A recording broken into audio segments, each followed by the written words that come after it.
E aí, pessoal? Hoje vai ter a conversa com o Vitor sobre o Observatório Covid-19, sobre a pesquisa em dinâmica populacional. Ali, ó. Vou botar o Vitor aqui. Esperando por Vitor.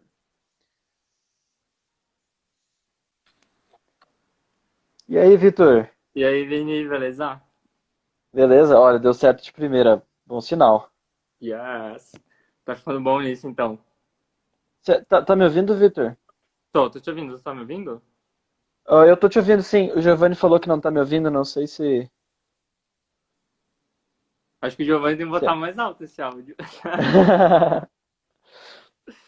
Então, eu tava falando aqui hoje, então eu vou conversar contigo, que faz mestrado no IFT, na Unesp, e fez graduação na URGS, né?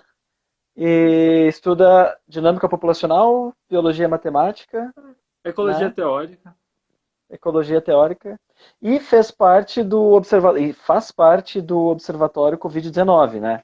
Que é Isso. o parada que tá bombando agora. É, tem um pouco de atenção, né? Sim. Tu talvez dá para começar falando sobre isso, né? Que é acho que é o assunto mais hypado, assim. Tipo, tu me falou que até pouco tempo atrás tu era o diretor do Observatório Covid-19, né? Ah, não, não. Diretor não, tu tava, como é que A é que tu gente tenta falou? ter, tipo, uma horizontalidade, assim, no grupo, né? Então, é um grupo bem Sim. grande, tipo, 40 pessoas. E todo mundo ajuda de alguma forma, assim, porque tem muita coisa pra fazer. É um projeto bem extenso, assim, várias frentes. Então, é um projeto bem horizontal, não tem coordenação, assim. Tem o grupo fundador, que lá em março começou a ideia, né? Plantou a semente. Mas depois todo mundo foi se juntando, assim, e foi criando o site como ele está agora, né? Tem bastante coisa, assim, desde que ele começou até hoje, mudou bastante. Tá, então o que que é o grupo, na verdade? É um grupo formado por vários pesquisadores da área de, vamos dizer assim, várias áreas, ecologia teórica, Várias áreas. dinâmica Ah, populacional e não sei se você lembra que no para IFT observar. tem a escola de verão em janeiro, né? Sim, sim, sim. Então, essa escola de verão ela já tem uma pegada super interdisciplinar, assim, né? Porque é biologia matemática, então vem metade físicos matemáticos, a outra metade biólogos, e tem essa troca super intensa durante a semana do curso. E a gente faz projetos mesmo, então tem monitoria, tem problemas, e quem está assistindo às palestras de tarde tem que resolver esses problemas, assim. Em geral, são problemas reais, assim, a gente, monitor, não sabe a resposta, então a gente só fica ajudando os grupos a se desenvolverem sozinhos. E eu acho que essa semente foi o que plantou o observatório, assim, né? Foi onde ele começou, assim. Então, a Covid é um problema interdisciplinar, envolve muitas questões. Então, a gente pensou em montar um grupo tão interdisciplinar quanto o problema. Então, hoje a gente tem biólogos, físicos, matemáticos, estatísticos, epidemiologistas. Tem jornalista também, porque de alguma forma a gente precisa chegar num público maior, Ah, é um grupo bem amplo, então. bem amplo, tem para todos os gostos. Que massa. Aí, tipo, eu vou perguntar o que que vocês fazem em geral, para daí entender o que que tu faz dentro, né, desse grupo. Tipo, Beleza. o que vocês fazem seria pegar, olhar para os dados ou que tem do Covid, ou pegar modelos e comparar com esses A gente dados tem as duas frentes, assim. Eu acho que a semente, a ideia inicial, era ter um grupo que fizesse análises que não são triviais, assim, né? Tipo, todo mundo pode plotar lá casos por quantidade de tempo e fazer alguma coisa assim. Mas a gente queria usar a ciência, estado da arte, nesse problema em especial, né? Então, só que tudo leva tempo, né? Então, e a gente estava com um problema acontecendo simultaneamente. Então, tudo era para ontem. Então, a gente teve que virar muita noite aí escrevendo código, adaptando rotina. E tudo que ia produzindo, por mais que não tivesse 100% pronto, a gente já ia testando e colocando, implementando, colocando lá no site. Então, a gente começou com, acho que a primeira coisa que tinha que era diferencial assim do site era o famoso número reprodutivo, né, da doença, que é o R. O famoso Fica R. bem, é o famoso R, R0, repetitivo. E a gente começou com algumas rotinas para calcular esse R. Daí a gente começou a perceber que os dados estavam atrasados, porque entre a pessoa ter o sintoma, a pessoa ir no médico, a pessoa fazer o exame, sair o resultado do exame e ela entrar no banco de dados, estava demorando tipo muito tempo. Daí, então, olhar os dados era como se a gente estivesse fazendo uma análise do passado, a gente não estava analisando o Tipo, presente, né? a ideia era pegar os dados que tinha e, através de algum tipo de modelo, pegar e calcular esse R, que era isso, né? Isso, e a gente Tipo, queria fazer isso do melhor jeito possível, né? Então a gente foi cada vez que é a refinando taxa de mais. transmissão, né? Oi? O R é tipo a taxa de transmissão, né? Ele é o valor médio que uma pessoa infectada, infectante, né, passa para outras pessoas. Então, por Pode exemplo, crer. um R de 2, em média, você passa a doença para 2 pessoas, por exemplo. Sim. E, e daí a gente começou a fazer. E daí essa correção de atraso para tirar esse tempo que demora entre o primeiro sintoma e a pessoa entrar no banco de dados, a gente começou a fazer se chama nowcasting, né, que é uma técnica de estatística que é como se você soubesse que o seu amigo vai chegar 10 minutos atrasado, então você combina com ele 10 minutos antes para as outras pessoas chegarem no mesmo tempo, né? Então meio que você Aham. vai corrigindo os atrasos de notificação. E isso aí, tipo, emplacou, assim, tipo, foi super importante fazer isso, a gente viu que dava muita diferença. A gente começou a ver também em algum momento que os dados de Covid, eles não são completos, né? Porque tá acontecendo das pessoas pegarem a doença e ter esse tempo para entrar no banco de dados. Só que elas entram antes no banco de dados como síndrome respiratória aguda grave, que é o quadro de Covid, né? Que Sim, esse é sim. o SARS em inglês. E em português a gente traduz como SRAG, que é Zrag. síndrome respiratória aguda grave. É. E esse é o quadro de Covid. Então, quem tem o vírus, né, o vírus se manifesta como uma síndrome respiratória. Então, a gente começou a acompanhar tanto os dados de Covid quanto os dados de SRAG. Então, a gente agora tinha 2 dados e para sempre ficar de olho nos dois, né? Porque tem regiões que testam mais do que outras, mas o SRAG seria independente de teste, né? Ainda assim, depende de hospitalização. Então, a gente foi um super aprendizado, assim, sabe? Daí a gente começou a aplicar esse nowcasting para óbitos nacionais e a gente não acreditava nos números que o nowcasting estava dando, assim, estava dando, tipo, super alto. Eu lembro que Vocês tinha estavam, tipo, números de que era? Vocês estavam pegando os dados de óbitos ou vocês estavam tentando fazer previsão? a gente estava pegando o número de óbitos e corrigindo o atraso deles. Ah, para ver quantas pessoas teriam, por exemplo, quantas pessoas morrendo por dia hoje. É, exatamente, no dia de hoje. Só que as pessoas que morreram no dia de hoje, elas só vão entrar na base daqui a 10, 20, 30 dias. Né? E no Nossa. Brasil é muito estranho, porque em 80 dias você ainda está notificando mortes que ocorreram 80 dias atrás. Então, esse atraso de notificação é muito grande. Assim. E por ele ser muito grande, quando a gente aplica esse nowcasting, os dados aumentam muito, porque você vai estar adicionando números lá por muito tempo. Né? Até teve uma reportagem que a gente fez, saiu no G1, que falava que a gente estava pior que a Espanha. Daí a, a gente recebeu muita crítica, assim, tipo, veio uns jornalistas e tal, tipo, falar, quem tortura os dados, tira deles o que quiser e tal. Era Daí o no que boletim o do dia. Tais falava isso, né? O Tais falava isso, eu É, ficava, mas eles citaram. Não, e daí depois a gente foi ver os boletins e realmente a gente tinha mais mortos para a Espanha naquele dia do que a Espanha pro mesmo dia da epidemia, né? Então realmente estava pior, assim. sim. Então foi uma Aí, situação inusitada, assim. é muito louco, tipo, o alcance que o trabalho de vocês chegou, né? Vocês fizeram matéria pro G1, pra não sei onde e tal. Eu acho que Tipo, tem os dois lados, assim, sabe? Tipo, eu fico muito contente que a gente teve algum espaço para falar disso, de técnicas avançadas na mídia. Tipo, sei lá, a mídia brasileira noticiona o casting. Tipo, acho que essa palavra não saiu em nenhum outro lugar do mundo, assim, sabe? E saiu vários termos super importantes, tipo conceitos como RDT, tempo de duplicação, que é o análogo ao tempo de meia-vida do decaimento, né? sim.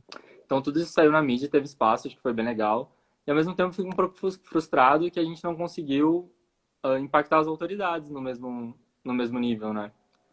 Sim. Porque a gente vê cada absurdo acontecendo por aí que dá um pouco de desespero, né? É, exatamente.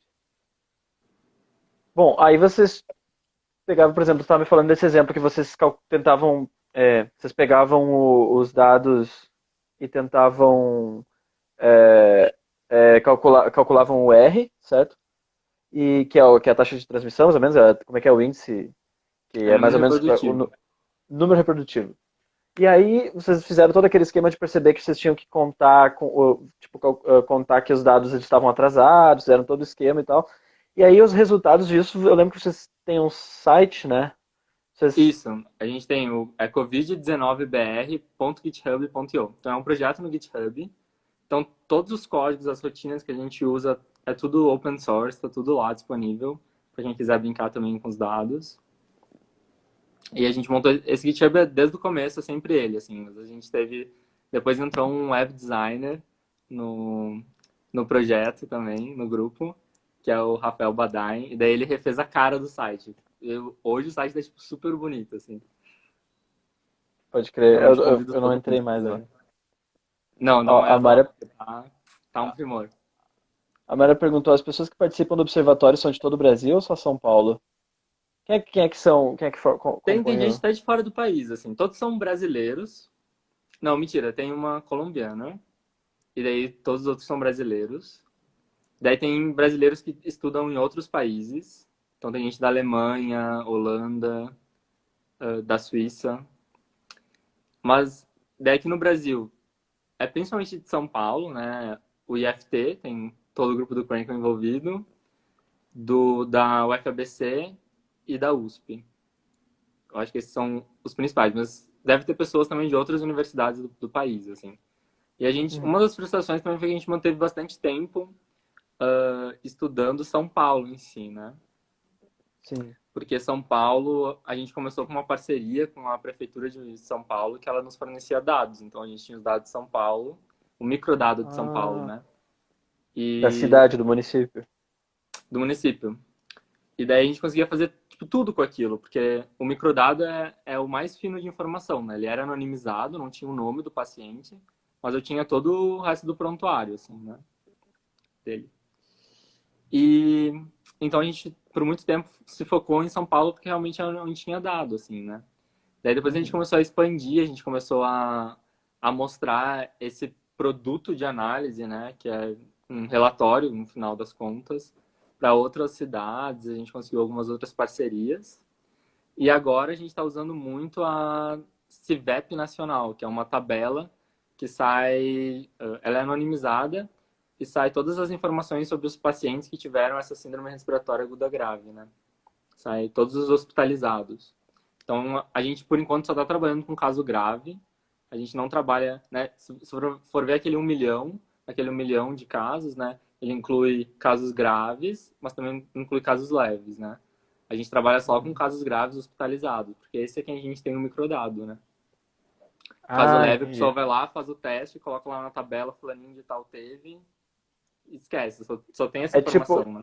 para ter uma noção, qual é a proporção mais ou menos de casos graves pro Então, total? agora está sendo alguns estudos aqui no Brasil, né? E a Prefeitura de São Paulo estava noticiando que para cada caso que a gente tem na cidade, a gente tem 10 casos que a gente não sabia. Então, o número de pessoas com Covid é 10 vezes maior do que o total que eles divulgam. E do total que eles divulgam, cerca de metade é caso grave. Hum. Então, seria 1 para 20 Então, do total, no fim das contas. dá para se imaginar que, tipo, dos casos graves, praticamente todos devem ter sido registrados, né? Também é, É, dos tipo, casos esses, graves, esses casos não registrados devem ser em sua maioria leves. Porque quando a pessoa entra no hospital, o hospital é obrigado a notificar ela, né? Essa notificação é compulsória. Daí entra uma questão um pouco complicada, que ela é compulsória, mas ela não é imediata, né? Então, se o hospital quer aumentar o número de casos, ele começa a notificar mais rápido. Se ele quer abrandar, ele demora mais para fazer a notificação, né? Então, tem políticos no meio também, imagino. Por isso é tão importante calcular as rotinas em cima do nowcasting, né? Porque o nowcasting, porque a datificação, ela é uma data burocrática, né? Ela existe por causa da burocracia de você notificar, não é uma data da doença. E quando você corrige para o toma, daí sim você tem uma data da doença, né? Sim. Acho que eu congelei. Congelou o vídeo aqui, deve ter. Daqui a pouco volta, acho. Espera. Voltou agora. Vitor, ah, tá, isso aí é o lance do Covid, né? Eu Então, congelei, tipo. não? Vamos ver se tu volta agora. Tá me ouvindo?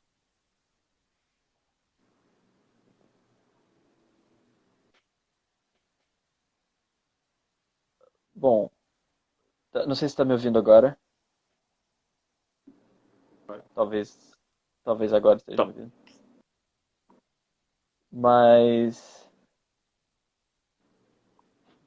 claro que a pesquisa do Vitor não, no mestrado não era originalmente sobre Covid, né? Tá me ouvindo, Vitor?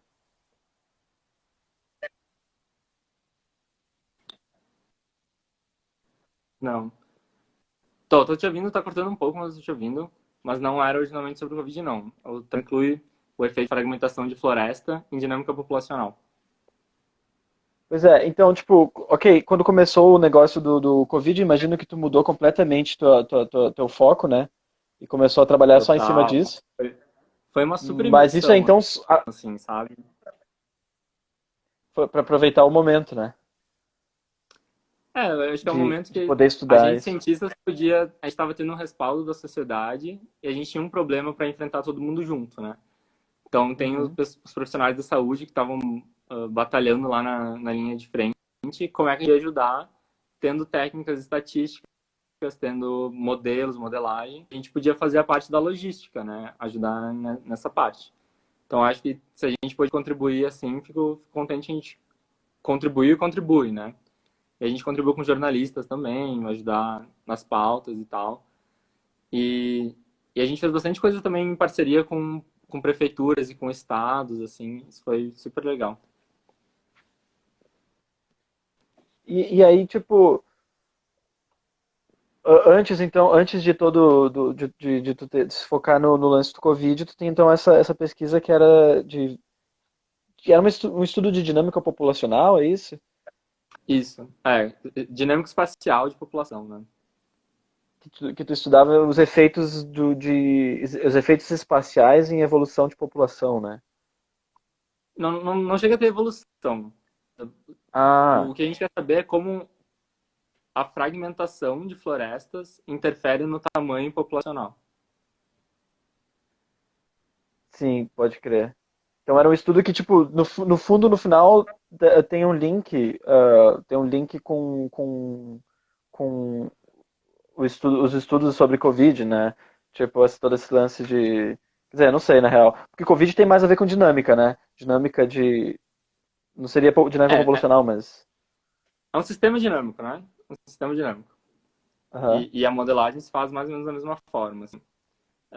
A gente não chegou a fazer muita coisa no observatório com dinâmica espacial, né? Colocar o fator espaço. A gente tem algumas análises sobre risco conjunto de cidades, né? Então, o fato de uma cidade apresentar pessoas, são as próximas cidades que provavelmente vão ter novos casos, né? Então, de um foco, quais são os focos secundários daquele foco. Mas isso a gente fez lá no começo, porque agora, basicamente, toda cidade tem o seu próprio foco, né? Que é o que o pessoal chama de Uhum. interiorização da doença, né? Ela saiu das capitais para dentro do interior. E a gente, no começo, a gente fazia alguma coisa, então, com o espaço. Agora a gente não faz mais com interação espacial. Sim. Tu Mas o grupo continua, tu do, continua. o grupo do Crank tem, tipo, duas subdivisões, assim, né? Que é o Hum, pessoal da biologia matemática e biologia teórica, que eu que no estaria caso é tu. junto nesse caso, que é eu, o Silas também, e o Andrei. E tem um outro subgrupo, que é o grupo de, assim, né, de séries epidemiológicas. Então, tem, por exemplo, o Brasil é um dos países que mais notifica doenças compulsoriamente, né? E todos esses dados, eles são obrigatoriamente por lei da transparência, né? Então, qualquer pessoa pode ir lá e pedir. Então, a gente tem os dados de quantas pessoas tiveram dengue, por exemplo, no Brasil, em cada semana de 2000 até hoje. Então, é uma série histórica super longa. A gente pode confrontar ela com outros fatores, né? Como foi a chuva nessas regiões, como foi a temperatura dessas regiões. Você pode estudar a dinâmica da doença, o que influencia a dinâmica da doença, a partir de análises, né, desses dados. Então, tem essa parte também. E daí, em geral, a gente se comunica porque a gente trabalha com as mesmas ferramentas, dadas as aplicações serem diferentes. Sim. Os dois estão dentro de sistemas dinâmicos. O pessoal que trabalha com essa segunda parte também são o pessoal, os alunos do Crankle também? Sim, Ou é já mais O uma. Rafa, a Carol. Ah, sim, sim. É, porque eu imagino que também dentro do observatório deve ter gente que trabalha diretamente com epidemiologia e a parte mais ligada à saúde diretamente. Tem, Ou tem, é, ou, tem médicos também, né? Tem o pessoal da Santa sim. Casa, tem uma epidemiologista do Emílio Ribas, então ela tá, tipo, lá dentro, sabendo o que que tá acontecendo, como é que tá sendo a notificação, e a ajuda que eles dão é fundamental, assim, pra gente entender o problema. Sim. Essas duas partes, então, seria dentro do pessoal que está mais estudando, então, modelos teóricos, né? E, Daí a gente ainda, isso é tudo que eu falei é só da parte de dado, né? Tratar dados, assim, nem falei da parte sim, teórica. sim, sim. A gente tem um modelão para prever o futuro, poxa, quem não quer saber quando que vai ser o pico, né? A gente tem um modelão com o pessoal de Oxford, a gente tem um contato em comum através da Carol, que é. E eles têm um modelão que engloba muitas coisas. O objetivo deles é ter submódulos desse modelão em cada país que adaptem esse modelo às realidades locais, né? Então, a gente recebeu então esse pacotão deles de Oxford e a gente começou a trabalhar em adaptar esse pacotão para a cidade de São Paulo. No fim, a gente mexeu bastante, assim, foi bem divertido. E agora a gente tem também lá na página tem uma aba chamada Cenários, e nessa aba tem os resultados do modelo. Então a gente prevê leitos ocupados, a gente consegue prever número de casos, óbitos. Então é um modelo que a gente chama de compartimento, né? Então uma pessoa é suscetível, ela vai se tornar uma pessoa que foi exposta ao vírus, depois uma pessoa que é infectante, depois uma pessoa que se recuperou, ou uma pessoa que morreu. Esses Muitas modelos, outras. eles, tipo assim, quando alguém pergunta, né, aqui tem uma pergunta, né, e o grupo faz projeções para o avanço da doença, ou seja, esse modelo ele é aquele, é o que tu vai querer usar quando as pessoas perguntam quando é que vai ser o pico, Uhum. tipo, e aí vocês seguem tipo sempre calculando mais ou menos tem um futuro da curva de casos e tal e de óbitos. É que a gente tem muito essa falsa impressão de que o pico está estabelecido, né? Resta ele chegar. Aham. Então, né? E o dia que passar E o que na pico, verdade, voltamos à vida boa. Assim. Só que eu acho que o como se não problema dependesse de cada um. não depende de cada um e do governo em si, né? Porque eu acho que o Uhum. problema da Covid ele é mais uma coisa em escala governamental do que de indivíduo, né? Assim, ou pelo menos dar ferramentas para o indivíduo poder se isolar e poder fazer o distanciamento. Mas, tirando esse parênteses, né? O lance do pico, assim, até o Crankle foi convidado para uma. O Crankle tá todo metido agora, ele foi convidado para uma sessão com o Barroso, sabe? Da STF. Ah, do STF? Nossa. Ele é do STF, mas agora ele tá no STE, né, pra eleição. STE. E daí eles Aham. estavam nessa de adiar a eleição e eles queriam saber a opinião de alguns especialistas e convidaram o Crankle. O Crankle pediu pra gente bolar alguns cálculos lá pra ele, pra gente estimar. Mas o fato é que o nosso estado em outubro depende mais do que a gente vai fazer de hoje até outubro do que já aconteceu. Então, Uhum.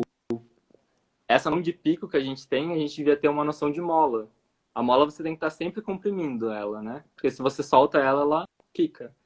A mesma coisa é o Uhum. número de casos. A gente vai ter que constantemente comprimindo ele, porque no momento que voltar, todas as pessoas vão estar num estado que elas podem se contaminar. Igualmente como era lá em março. Então vai disparar o Tipo, número de casos.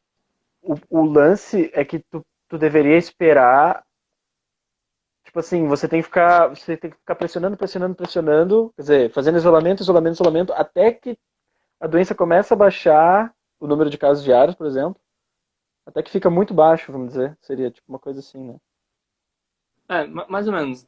Eu penso assim que se a gente for estudar os casos de sucesso, então, sei lá, tipo, por exemplo, a Espanha deu a volta por cima, a Itália deu a volta por cima, a Inglaterra, você faz o quê? Você faz um lockdown por um período de tempo. Então, hoje, por exemplo, em São Paulo, a gente está com, acho que 600 casos DRAG. Você tá vendo aqui para ti. Dá o dado certinho. Mas a gente está com um número muito alto por dia, assim, né? A gente está com 600 casos de drag por dia. Esse número é muito alto. Eu não consigo controlar 600 pessoas ao mesmo tempo. Então, o que esses países fizeram? Eles fazem um lockdown. Você reduz esse número para, sei lá, 50 pessoas por dia. Então, você reduz muito o número. Essas 50 Uhum. pessoas, eu consigo isolar as 50 mais as famílias, as pessoas que moram com eles, as pessoas que eles tiveram contato.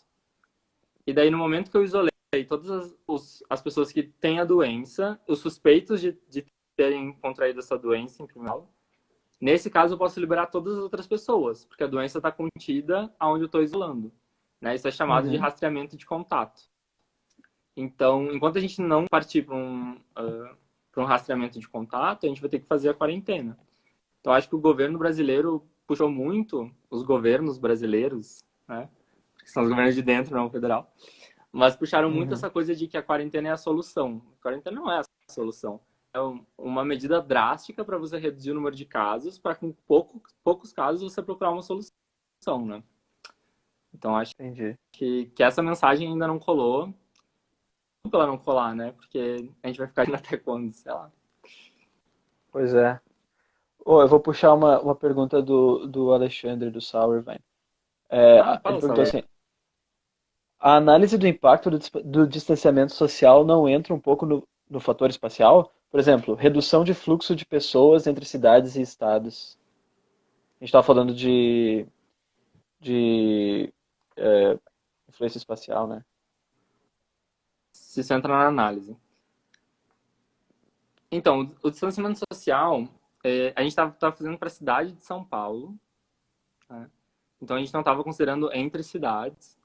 E quando a gente estava falando em população, a gente não estava colocando o fator espacial, né?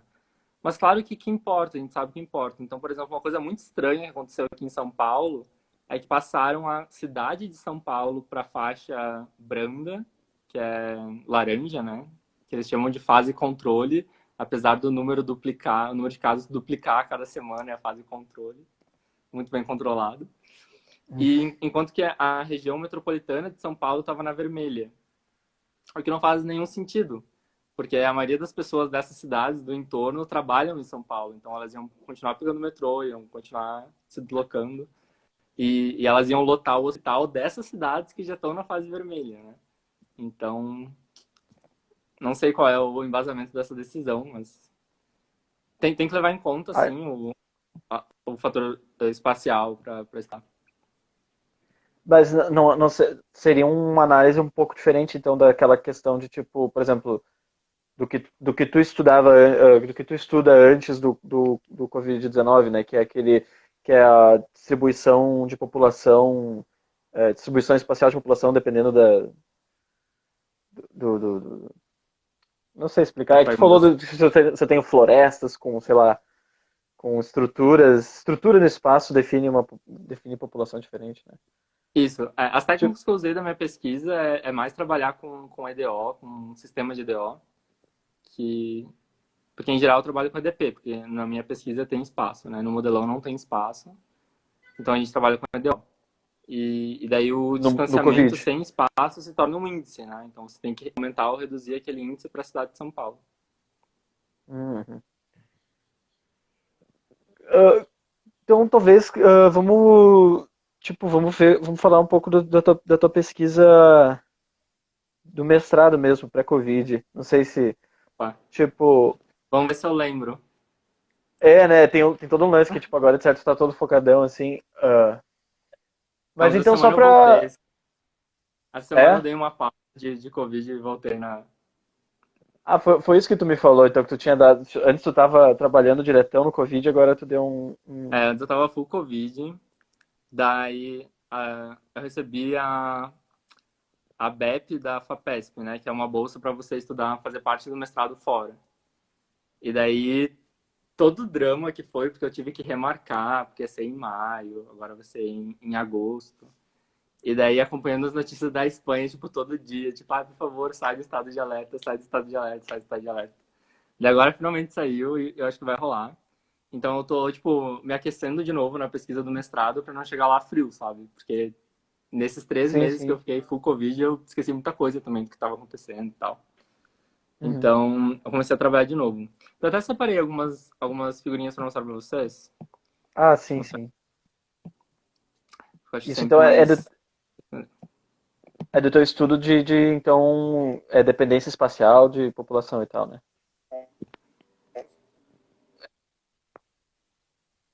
Paisagens artificiais. Então, essas aqui são, por exemplo, florestas que só existem no meu computador, né? Então, eu gerei elas Uhum. artificialmente. E cada uma delas tem uma cobertura diferente. Então, dá para ver que aqui tem 70% floresta, enquanto que aqui só tem 5%, essa de baixo. E eu Aham. comparo essas florestas aqui com florestas que são compactas. Então, florestas assim, por exemplo. Elas têm a mesma quantidade de verde, só que o jeito que essas florestas estão distribuídas no espaço é que mudam. E daí o que eu quero saber é justamente como a gente inclui esse fator da não nas equações. Né? Então a gente busca essa relação. Deu uma travadinha aqui, não sei se.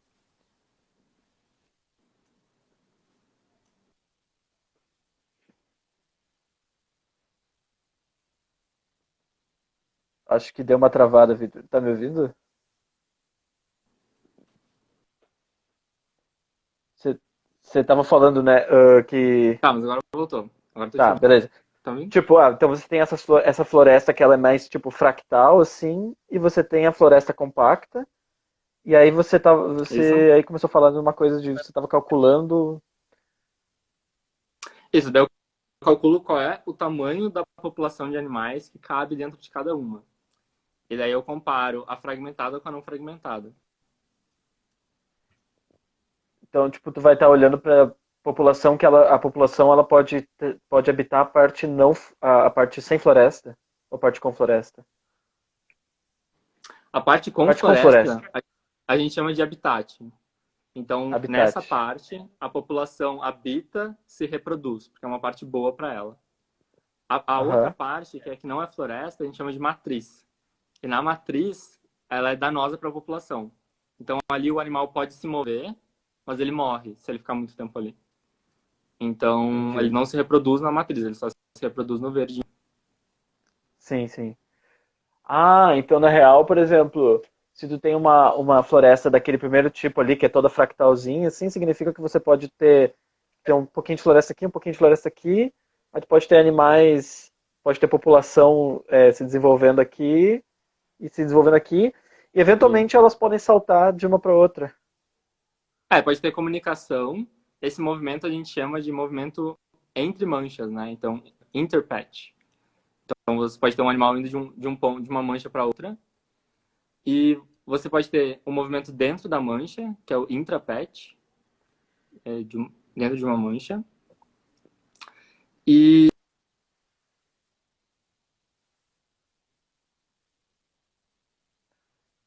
ela reduz a O tu- específica dentro desses patches, né? Então é como se você Deu, tivesse deu uma, um lugar para aquilo SI. Então eles expõem a matriz e depois voltam. tá, deu uma travadinha Aqui aqui, também mas deu. acho que deu pra Qual ouvir foi a tudo última que tu parte que você falou. ouviu?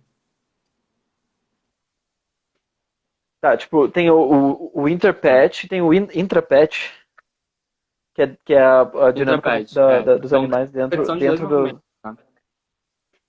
Aham. Ó, tipo, então na verdade tu olha, por exemplo, para a posição. Como é que tu quantifica a população? Tu quantifica, tipo assim, um número de indivíduos em cada ponto do, do espaço, assim?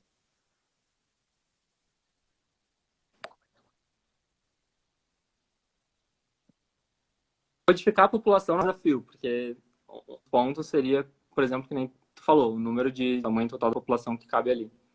O mistério, na verdade, é como você quantifica a fragmentação. Porque as duas figuras que eu mostrei é meio óbvio qual que é a mais fragmentada e qual que é a menos fragmentada. Mas se eu te dou Sim. duas paisagens parecidas e você quer comparar qual delas é mais fragmentada ou não, você pode fazer isso de vários jeitos, né? Aham. Então, saber qual é o Sim. jeito certo. Na verdade, o fato de não ter bem estabelecido faz com que, até agora, eu já fiz um ano e meio de mestrado, até agora eu estou tentando apenas caracterizar essas paisagens, né? Então, eu estou tentando achar qual é o conjunto de métricas que melhor descreve essa paisagem. Pra... Ah, então, tipo, que melhor descreve a fragmentação.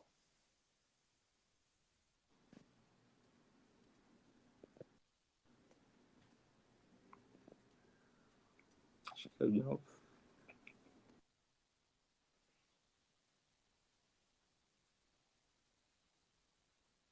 Acho que Ah, voltou, cortou um pouco Vitor. aqui. Você me perguntou alguma coisa, eu não vi. Aham. Voltei. Tipo, então tu tá Net... tentando descobrir qual é o melhor jeito então de calcular a fragmentação, seria isso? Tipo, baseado em de como vista a população evolui, matemático, ou como a população se distribui. do ponto de vista matemático, é como se eu tivesse uma matriz N por N. Cada ponto da matriz pode ser zero, que é matriz, e um, que é floresta. Então, você tem um espaço de dimensão 2 elevado na n ao quadrado, porque cada quadradinho pode ser binário. Né? E eu estou tentando achar Uhum. qual é a melhor métrica de relação entre nesse espaço gigantesco. Né? Então, eu quero reduzir ele para um espaço que tenha poucos parâmetros. Porque, Uhum. claramente, é um número grande, né? Eu não consigo trabalhar com a dimensão do problema em si. Uhum. Aí, tipo, isso vai ter uma aplicação, por exemplo, tu pega, então, tá tentando descobrir, então, uma forma de tu quantificar a fragmentação, e isso teria aplicação em ecologia mesmo, né? Porque em ecologia tem um debate bem grande, assim, da década de 80, que se chama SLOSS, que era Single Large or Several Small. Então, se me dão dinheiro para construir uma reserva ecológica, eu aplico ele em uma reserva grande e várias reservas pequenininhas, né? Então, tem Ah, pontos a favor tá. tanto de uma quanto de outra, e nunca se chegou num consenso, assim, tipo, nunca se teve uma conclusão sobre a história do problema. Então, tá, é uma pergunta em aberto. E então a gente está tentando, querendo ou não, responder um pouco disso aí, né? Dar uma luz Uhum. computacional para esse problema, porque essa parte da ecologia, ela é muito observacional, né? Que nem assim, por exemplo, o seu laboratório é a própria natureza. Você não tem como construir um ecossistema dentro do seu laboratório para manipular ele ao seu bel prazer. Né? Então, Uhum. é muito difícil achar numa mesma floresta duas regiões que têm fragmentações diferentes e o resto é tudo igual. Sempre tem algum detalhe diferente, né? Uhum. Então tu nunca vai conseguir, de fato.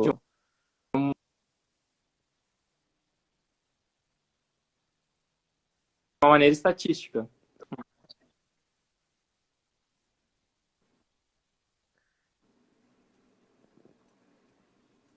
Tipo, tu nunca vai. Tu Acho que tenta cortou um fazer pouco. só.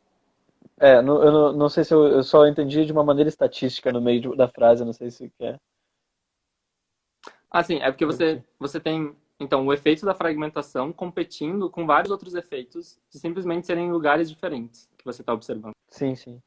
Então, todos os outros efeitos você tem que tirar de uma forma estatística, né, para deixar o efeito da fragmentação.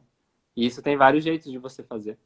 Então, isso, isso te dá respostas diferentes dependendo dos métodos que você usa e dos efeitos que você considera. Sim. Tipo, tu pega, por exemplo, tudo que tu faz ali é computacional, né? Tu pega e faz, gera computacionalmente aquelas, aqueles mapinhas com as florestas e tal, e aí tu tem algum tipo de, tipo assim, como é que tu estrutura a distribuição da população lá dentro? Tu falou que tu usa EDPs, né? Tu usa equações diferenciais para descobrir mas como é que tu aplica isso? Tu usa isso? Tu descobre algum tipo de equação que tu precisa que As vai te dar equações a distribuição? as equações são bem estabelecidas, assim, são equações que se conhecem há bastante tempo. Então, onde é um tipo genérico de equação que é chamado equação de reação de fusão. Então, reação é o que o bicho faz naquele ponto e difusão é como ele se movimenta no espaço. Uhum, Então, dentro da mata, é uma equação que tem um crescimento e difusão. E fora da mata é uma equação que tem mortalidade e difusão. Então, assim que os efeitos se mostram, eles entram nessas equações, nessas EDPs. O grande, a parte difícil é as condições de contorno. condições de contorno. A parte difícil é a condição de contorno entre a floresta e a matriz, né? Sim, Porque você precisa, de algum jeito, ligar a solução da parte verde da areia, né? Da parte bege. E isso, essas soluções que monta para sim, essas paisagens artificiais, a gente só faz numericamente.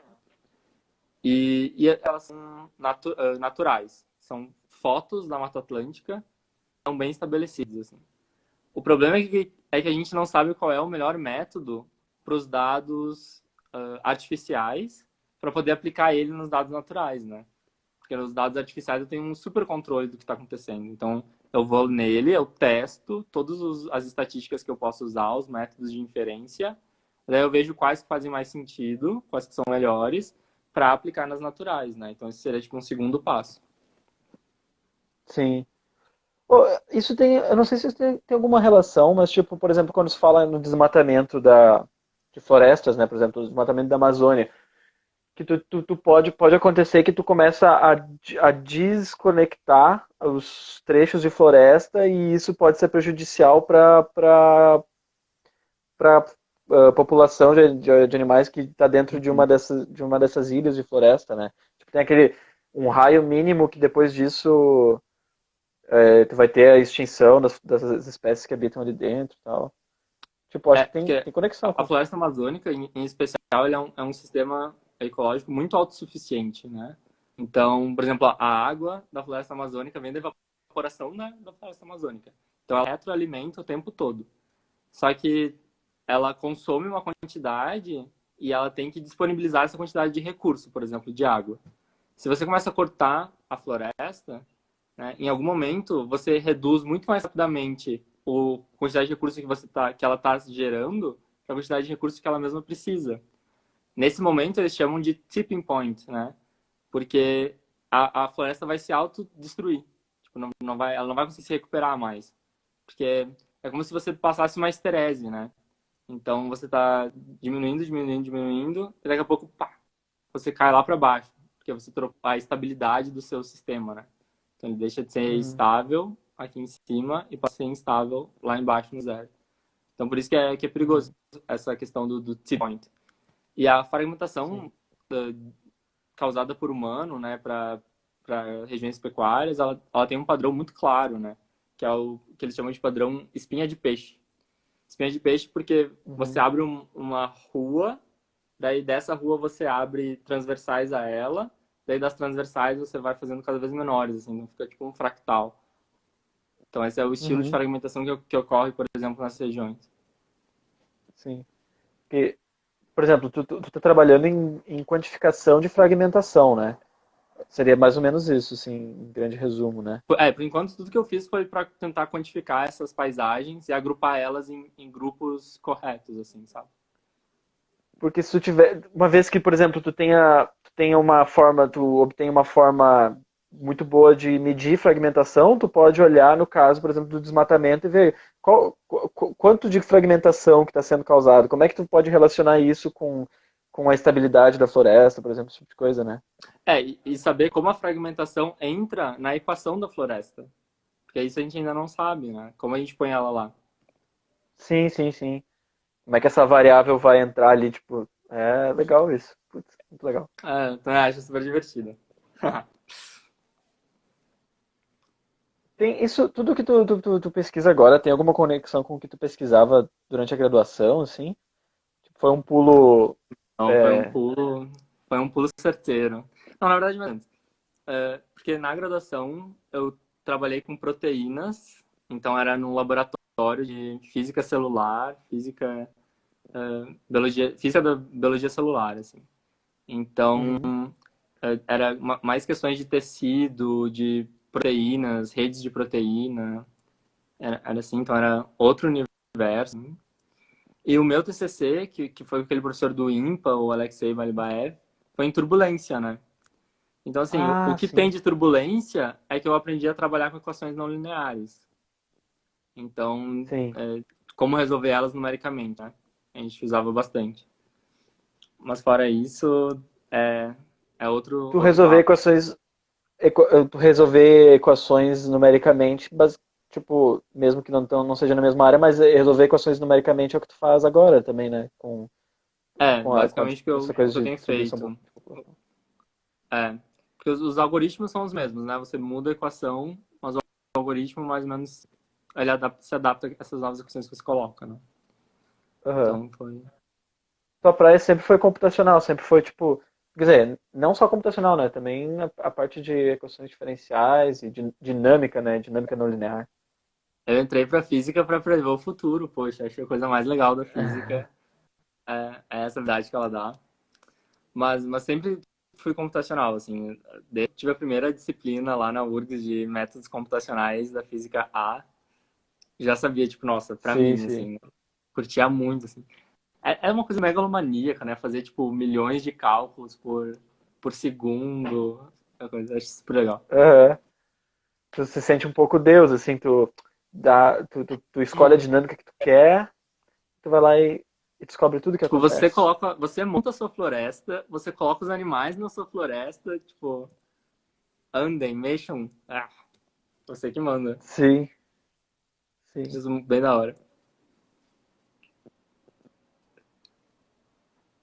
Vitor, que mais?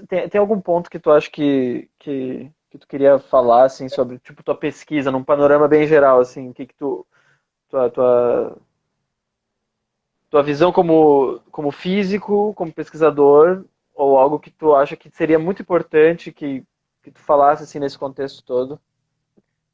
Ou, eu não Para sei. demais, para demais pesquisadores, assim, cara, o que eu falaria para buscar os problemas que percolam áreas, porque eu acho que eles são, para mim, os problemas mais interessantes que tem, assim, sabe? São problemas que vão te desafiar, porque você precisa de uma formação além do que você sabe. O que você sabe é uma parcela do problema, assim.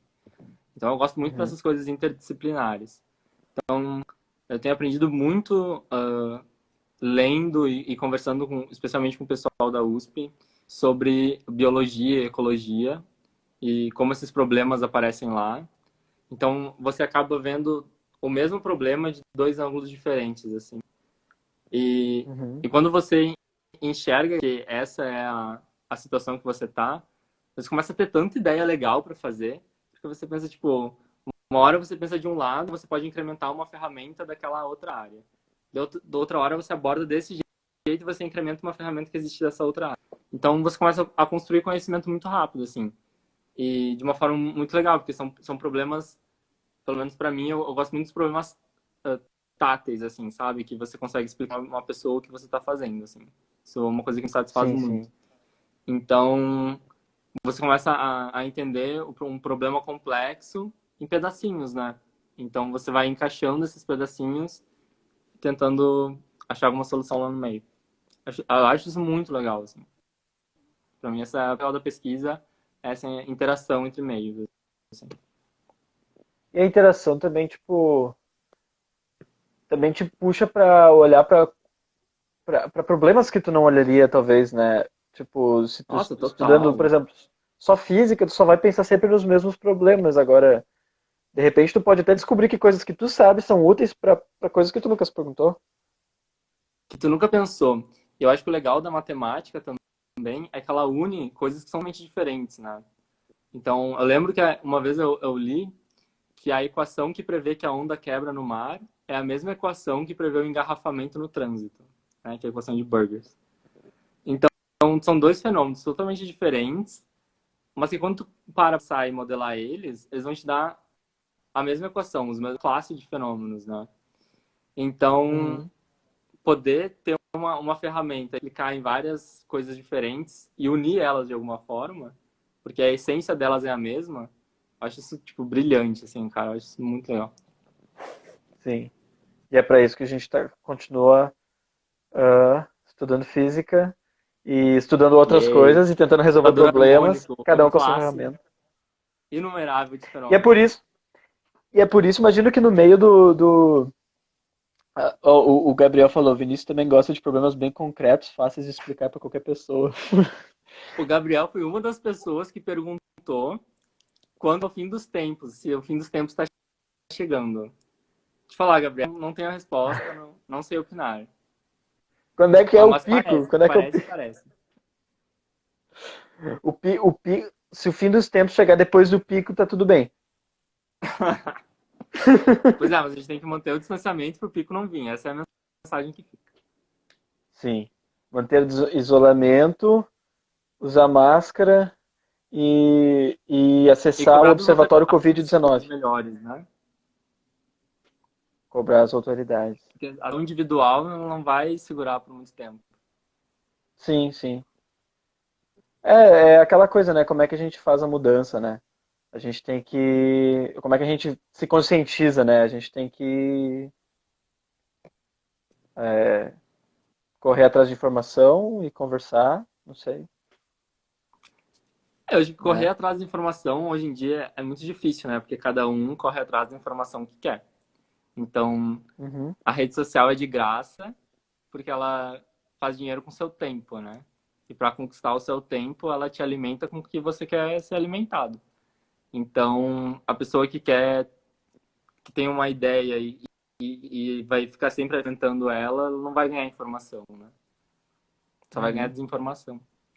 Então Então, sai da zona é de alguma coisa que conforto. tem que vir de cima, eu acho. É, é. Vitor, muito obrigado por participar dessa live aí. Eu Foi agradeço o uma convite, conversa Vini. incrível, muito produtiva. E é isso. Você tem mais alguma coisa para dizer? É isso. Não, só dizer muito Obrigado. desse momento contigo. Eu tava com saudade de conversar contigo, na verdade. Tô com Para as saudade pessoas que também da participaram também, gente. agradecer a elas. Obrigado a todo mundo que assistiu e que está assistindo Nossa, aqui ainda. A Isa, o Isa, minha Gabriel. prima, Rei Bia, o Gabi. Nossa, consegui. Então é isso aí. Tchau. Agora o Vitor trancou, peraí. Vou esperar o Vitor voltar. Mente caindo também. Tá me ouvindo, Vitor? Todos de ouvindo. Então, valeu, valeu, gente. Valeu, Vitor. Tchau. E se cuidem.